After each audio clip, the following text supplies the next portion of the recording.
এরপরে দেখো আমরা যেটা দেখবো সেটা দেখো, নিকটবর্তী ওয়ার্ড দূরবর্তী ওয়ার্ডে পরিবর্তন হবে। সেটা কি, যে দিস মানে কি এটা, দ্যাট মানে ওইটা, হ্যাঁ এভাবে পরিবর্তন হবে। দিস মানে এগুলো, দোজ মানে ওইগুলো।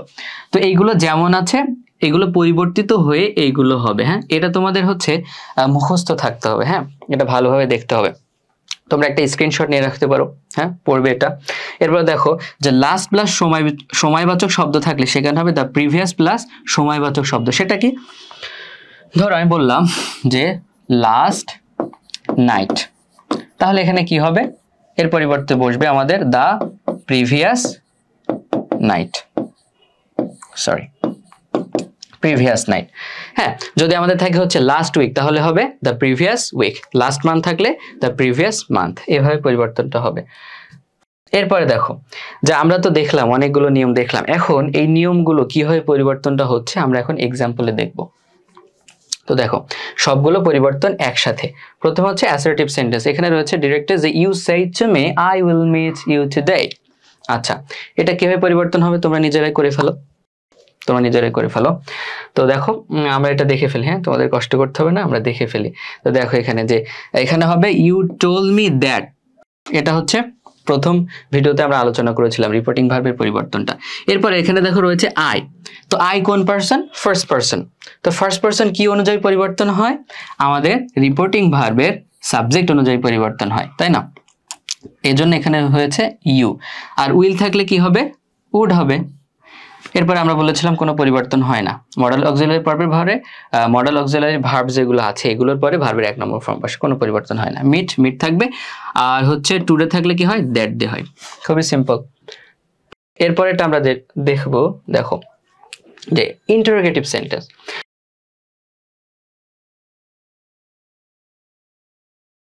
তো জীবন said to me are you going there to learn English?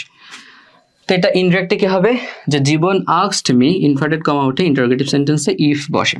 এখন তোমাদেরকে আমি গুরুত্বপূর্ণ একটা নিয়ম বলবো, এটা তোমাদের ন্যারেশন করার ক্ষেত্রে অবশ্যই মাথায় রাখতে হবে। সেটা হচ্ছে আমাদের ন্যারেশনে যে সেন্টেন্সই দেওয়া থাকুক, কি বললাম, যে সেন্টেন্সই দেওয়া থাকুক সেখানে আমাদের অ্যাসার্টিভ সেন্টেন্স করতে হবে। আর অ্যাসার্টিভ সেন্টেন্সের চেনার নিয়মকে আমরা বলেছিলাম subject plus verb plus verb plus object. হ্যাঁ অ্যাসার্টিভ সেন্টেন্স এমন হয়। তো সাবজেক্ট, প্রথমে সাবজেক্ট থাকবে, এরপরে ভার্ব, তারপরে অবজেক্ট, অর্থাৎ যে সেন্টেন্সে থাকুক আমাদের সেটাকে অ্যাসার্টিভ সেন্টেন্স করতে হবে, তাই তো? তো দেখো আমরা করি। তো এখানে হচ্ছে আমাদের সাবজেক্ট কোনটা, ইউ। ইউ হচ্ছে সেকেন্ড পারসন, সেকেন্ড পারসন হলে সেটা রিপোর্টিং ভার্বের অবজেক্ট অনুযায়ী পরিবর্তন হয়। তো মি এর সাবজেক্ট প্রোনাউন কি, আই, এই কারণে এখানে আই বসেছে। এরপরে রয়েছে এখানে আর, এম ইজ আর থাকলে কি হয়, অজ আর হয়।